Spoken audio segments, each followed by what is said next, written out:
I am pleased to inform you that... Please... Resident count. The interior can be... I would also ask...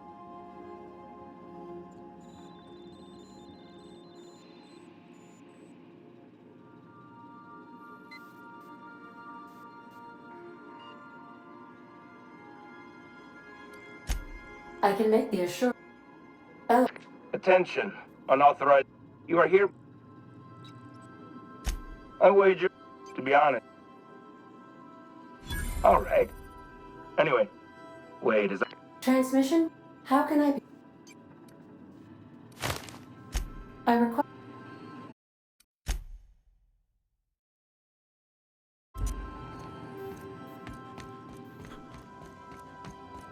I think I'll initiate...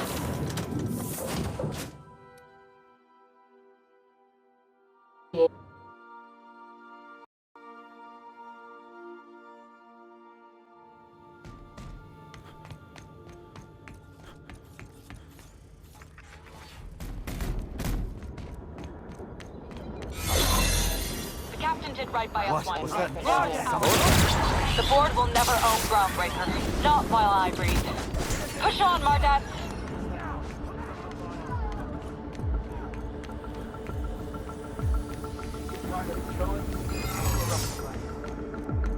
What? Hey! I thought... You new here? I didn't think... Oh, no.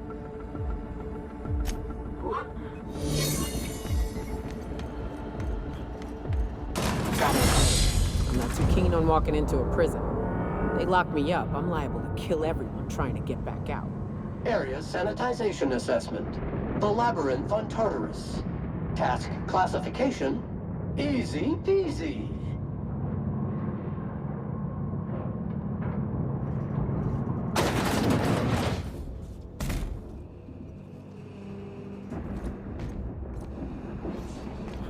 Whew. We have a lot of shooting to do, Captain.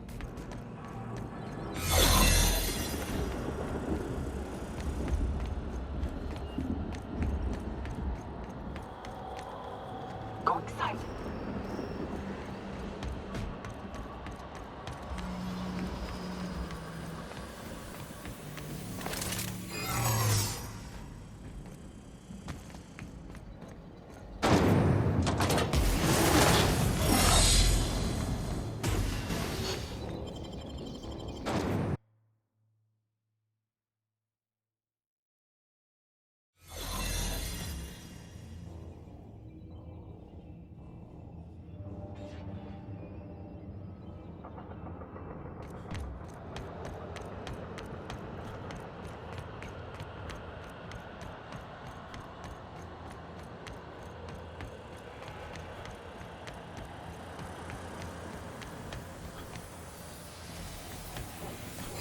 Performing an area sweep map, identifying criminal... Error. Error. Error.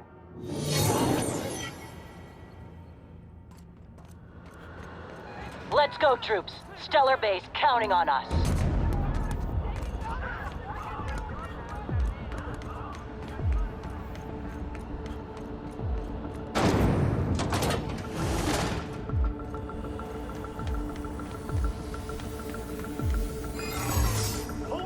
Hold it.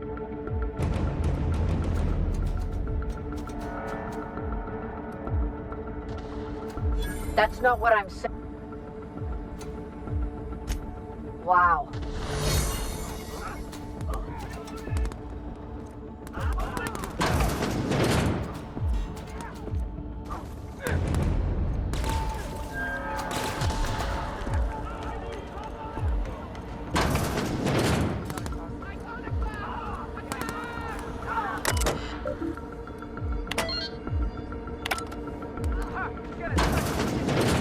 Well, look who it is. I'll be damned. I was I knew I smelled Monarch when you lot walked in. The stench of sulfur, depression, and desperate Keep talking, and you'll be smelling iron. Ain't nobody so important I won't put a bullet in him. And, oh, I had heard Interactive data. when you go off and get yourself shot, try. My word, it's a wonder what Phineas. Yes, but that's. Oh yeah, I don't know what half-baked. Let me ask you. We do. I'll admit, there's. Look, I'm.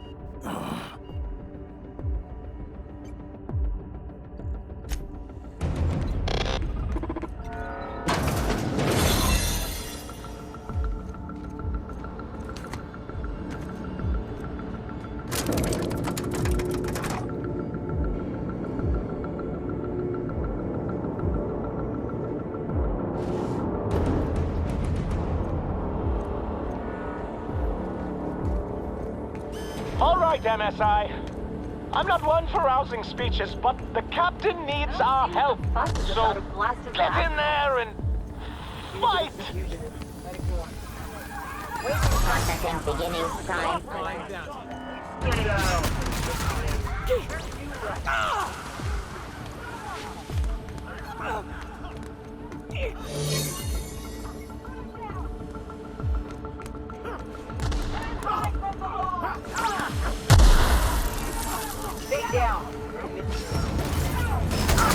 Difficult job ahead?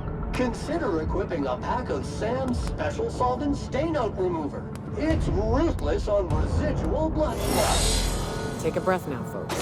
Once we're up there. I suspect we ain't gonna have time to stop. Captain, you have an uncanny talent for complicating my life. You've disrupted the balance of power. You've upset the natural order of things. You've introduced uncertainty, and there is nothing I despise more than uncertainty.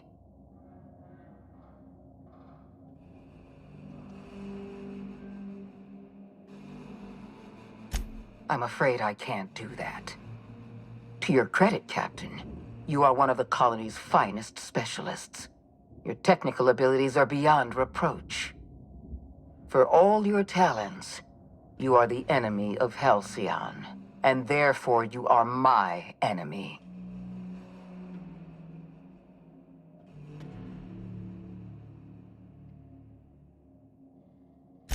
You make a nuanced and compelling argument.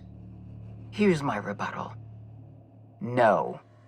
Dr. Wells is being held in my custody.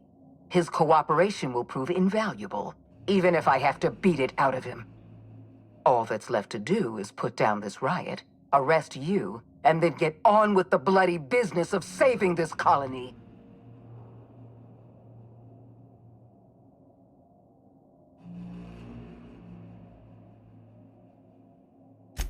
Fair enough. I'm giving you exact...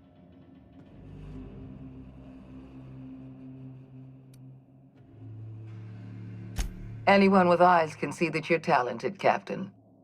I only wish you'd used your talents for good. You wander the system, doing as you please, answering to no one. Your mere existence throws Halcyon into chaos. I simply can't have that.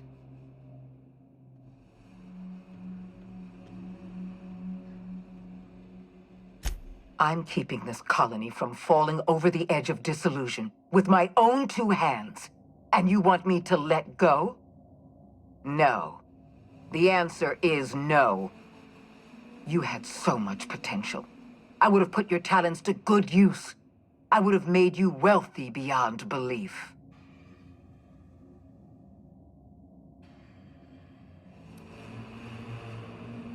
I'm not in the business of working with my enemies, and you've made your loyalties abundantly clear. You were always an unknown variable. I tried to recruit you, but you threw your lot in with that madman, Phineas Wells.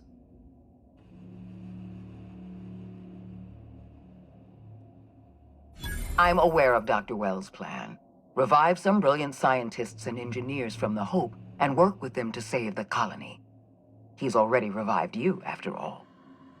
50 or 60 years ago, I might have agreed with you. but we've passed the point of no return.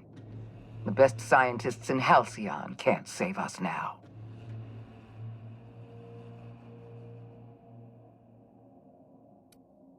I appreciate your confidence, Captain.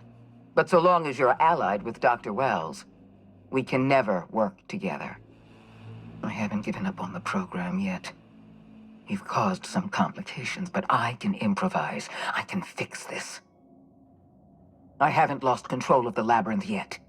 Our security system is still operational. I can still put a stop to you.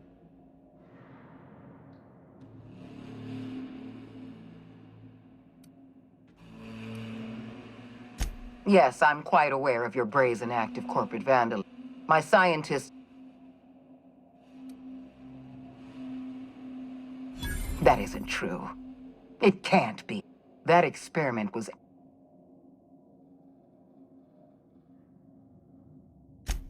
Don't you mock. We're going to have to start. I don't see any... Congratulate.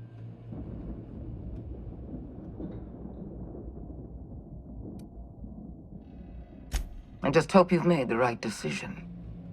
The fate of the colony is in your hands now.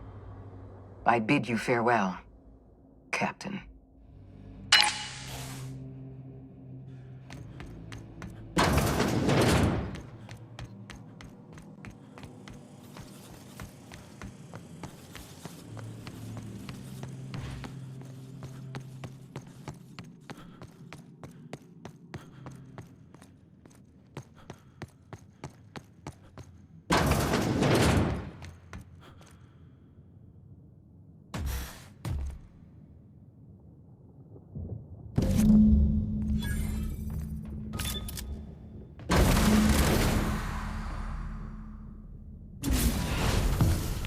You don't know how glad I am to see you.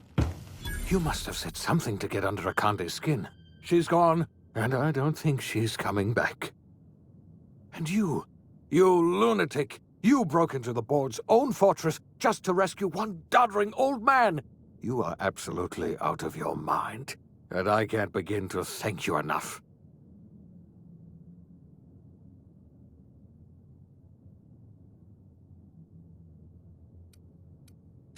I know, my friend, I know. And now it's finally over. The board's finished. It's only a matter of time before the entire system slips from their grasp. You've broken the board's stranglehold on this colony, and you saved my life. But there's still so much we have yet to accomplish. You and I are going to have to work harder than ever to save Halcyon. I'm afraid the situation is far worse than any of us ever anticipated.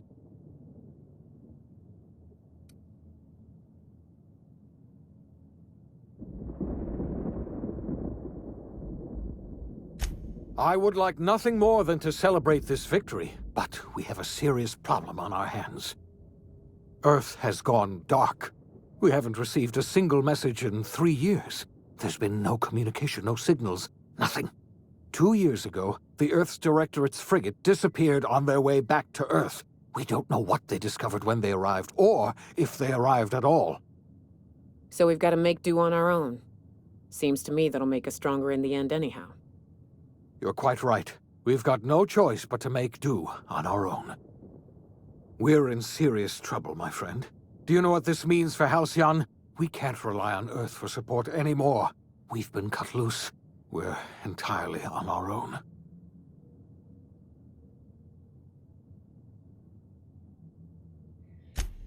Yes, we do. You've done a marvelous thing.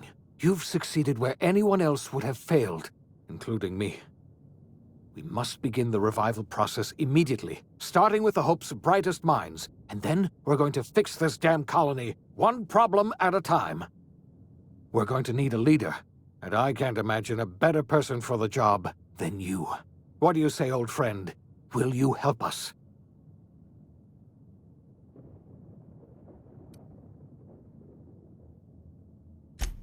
The chairman? I don't know why you let that heartless creature live, but I'll have to trust your judgment. You're the best thing to ever happen to Halcyon. If you want to take it upon yourself to lead this colony, you have my support. We're not a colony any longer, are we? Our last connection to Earth has been severed, and so we have been set free. Our future is uncertain, and no one knows what tomorrow holds. Exciting, isn't it?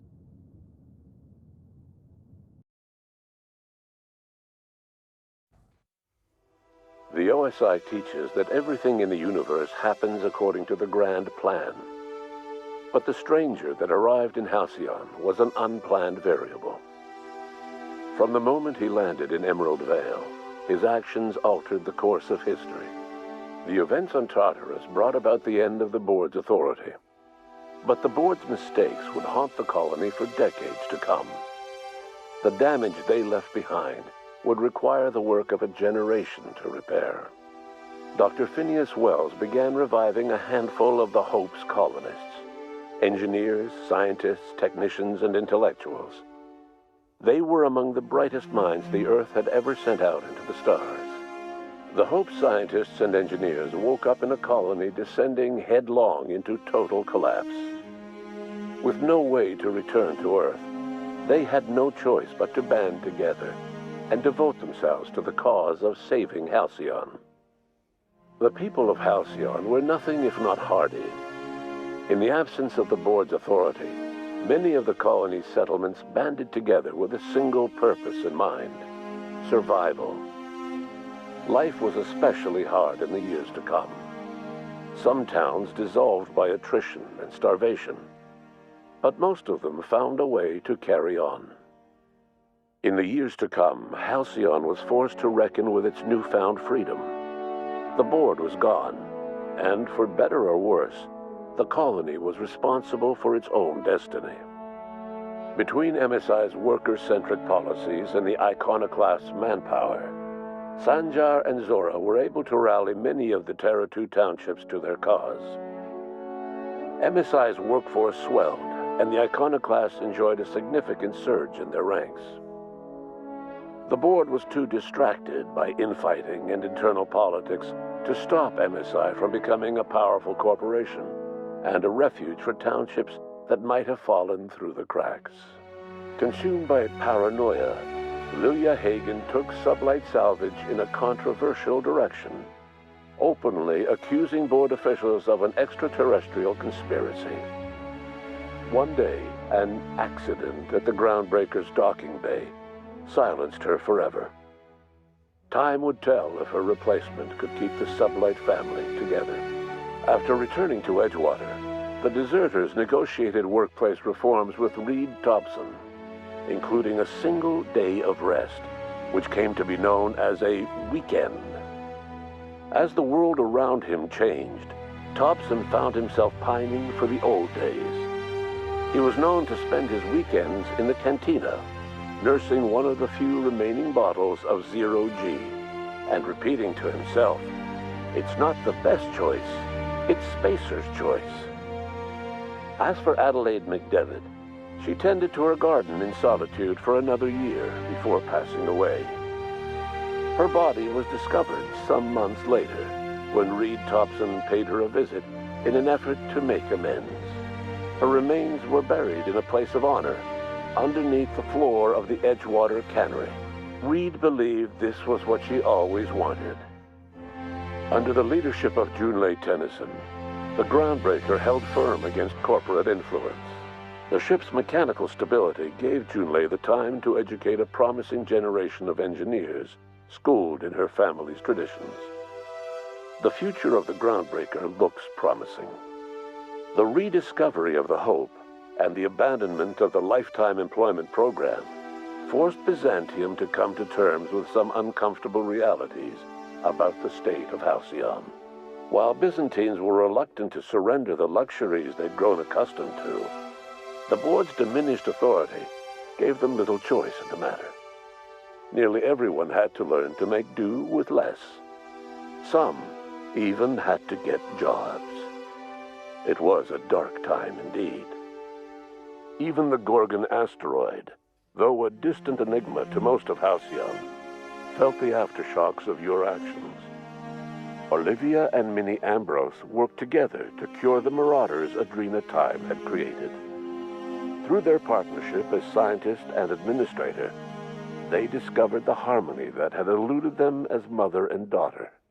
And through years of patience and effort, they discovered the means to wean Halcyon from the scourge of Adrena time. Their work eventually allowed Wells and his scientists to treat many of Halcyon's marauders. As their addiction waned, the colonists who had lived for so long under the thrall of Adrena time returned to their communities and loved ones, and joined in the effort to save Halcyon. In spite of everything, the Gorgon asteroid remained a sobering reminder of the potential for progress and disaster in humanity's most ambitious efforts. The Rizzo's company in Halcyon dissolved after the collapse of the board. Needless to say, the launch of Spectrum Brown was indefinitely delayed. A stockpile of Spectrum Brown remains buried deep beneath the ruins of the old distillery, abandoned to time and attrition. Ruth Bellamy never forgot the words you said to her. She coped with Belinda's death by committing to live in a way that would make her sister proud. When the remnants of the colony banded together, Ruth Bellamy was there to help. She devoted her remaining years and resources to saving the colony. Years later, when the worst of the crisis had passed, Aetherways returned to Halcyon's culture. An aging Ruth Bellamy tried her hand at directing. Her first Aetherwave drama was dedicated to the memory of Belinda Bellamy and to her old friend, Captain of the Unreliable. The dissolution of the board did not mean the dissolution of the ambitions of Cedric Kincannon, the charismatic leader of Sublight Underground. Cedric offered Slug's transportation services to the newly thawed colonists and set to work ferrying resources and food wherever they were most needed. For better or worse, Slug headgear became fashionable in the following years. As the board began to disintegrate, Spencer Woolrich found himself at a crossroads. Cling to what little stardom remained to him, or help usher Halcyon into its new future. To the surprise of many, perhaps himself most of all, Spencer chose the latter option. Having learned a variety of different skills in the many different roles played throughout his lengthy career, Spencer founded a radio serial dedicated to staying alive despite the odds. His subjects included how to survive violent encounters with only grazing wounds, dispense pithy one-liners for tense scenarios, and, of course, how to look good doing both. After a brief attempt at dating Helen as one person rather than two, which both Bertie and Helen found too strange, Bertie struck out on his own to try his hand at raising woolly cows. Many of his former Rangers teammates soon followed, accompanied by the woolly cow the team had originally plied with alcohol. The dairy farm thrived under Bertie's leadership and care. The Dairy Rangers privately believed that the woolly cows softened Bertie's temper considerably, although the only one brave enough to say this to his face was promptly headbutted. Your influence shifted Ellie's perspective. She finally admitted, albeit grudgingly, that she just might need other people. Sometimes. With a steady income from the life insurance payouts, she was finally able to afford a ship of her own. She hired a small crew and flew supply missions to communities on the fringe. Some of them were even legal. Life in Halcyon was sobering for Felix Millstone. The grand revolution he dreamed of never came. There was no great awakening for the colony, no celebrations in the streets. There was only the hard, desperate work of trying to repair a broken colony. Felix never had a head for numbers, but if there was labor to be done, he was there to help. Eventually, Felix realized that the work of a revolution was done with two hands. As much as he enjoyed his adventures aboard the Unreliable, the vicar, known as Max, eventually decided that it was time to move on, to live out the life he had sought so long to create. He knew there were many in the colony who carried burdens much worse than the ones he had struggled with, and he devoted himself to easing their suffering wherever he could. He only ever took up arms again to defend the defenseless. Unshackled from a lifetime of striving and fighting the universe and himself, Vicar Maximilian de Soto was finally at peace. Once the matter with the Hope colonists was resolved, Junlei bashfully asked Parvati if she'd like to join her permanently on the Groundbreaker, and Parvati enthusiastically, if somewhat awkwardly, agreed. The stories of her adventures spread across the colony, and Parvati soon found herself the center of attention. Having served as the engineer of a renowned spacecraft, tramp freighters and wildcat miners sought her out by name, and in no time, she was a fixture in the Groundbreaker's mechanical ecosystem. She and Junlei were never far apart. Nyoka returned to Monarch to take another crack at making a permanent life for herself. She formed the Charon Group, a mercenary outfit of ragtag survivalists and wilderness experts. Anyone in need of a guide, or just looking to throw back a beer and swap stories, could find her camping on the trail or clearing an infestation. The SAM unit that accompanied you spread awareness of the product line's superior sanitation and maintenance capabilities across what was left of the colony. This led to a boost in SAM unit sales. Did you know that SAM units are the longest-lasting, toughest-acting cleaning solution in Halcyon? Though Minister Clark was eventually released from house arrest, long years of isolation left him a changed man, little suited for bureaucratic work or for the colony that was changing around him. He remained in his estate largely by choice, fading from public view. It was widely suspected that Sophia Akande was the true power behind Chairman Rockwell. However, after the riots on Tartarus, she was never again seen in the colony. Various theories circulated as to her fate. Some believed she boarded an interstellar ship capable of journeying to a distant colony. Others believe she died trying to escape Tartarus. Some few suggest she fled to Monarch, where she continued to live among a small band of loyalists. There is another theory, which suggests that Sophia's encounter with you changed her, and she deliberately retreated from public view, but continued supporting the colony in secret. When Dr. Wells began reviving the Hope's colonists, he found himself with a sudden windfall of additional supplies and resources, courtesy of an anonymous donor. If Wells knew who his supplier was, he never told a soul. As for Dr. Phineas Wells, he spent his remaining years in his orbital lab. He eventually came to terms with his own past and was able to forgive the mistakes of his younger self by devoting his remaining years to serving the colony. Dr. Wells was able to revive many more scientists and engineers than he first expected, thanks to the additional batch of chemicals you stole from the Ministry. Wells never forgot about the human lives that were lost in acquiring these chemicals. In the end, Dr. Wells was able to save every scientist and engineer aboard the Hope. Over the next decade, nearly all of the Hope's remaining colonists were successfully revived.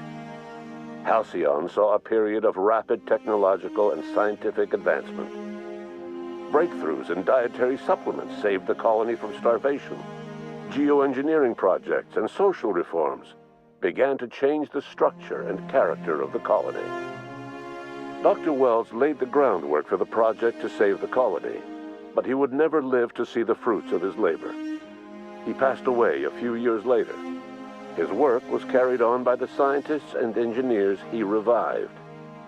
Today, Halcyon has stabilized. The people of the colony work hard to adapt to their new circumstances. Nearby colonies send aid and supplies.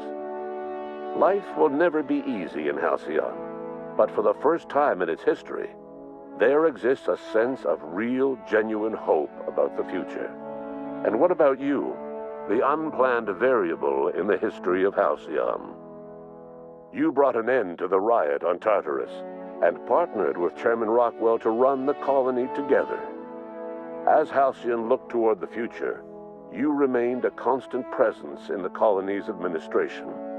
You were never weighed down by bureaucracy, and you never had to dirty your hands with politics. You had people who did that for you.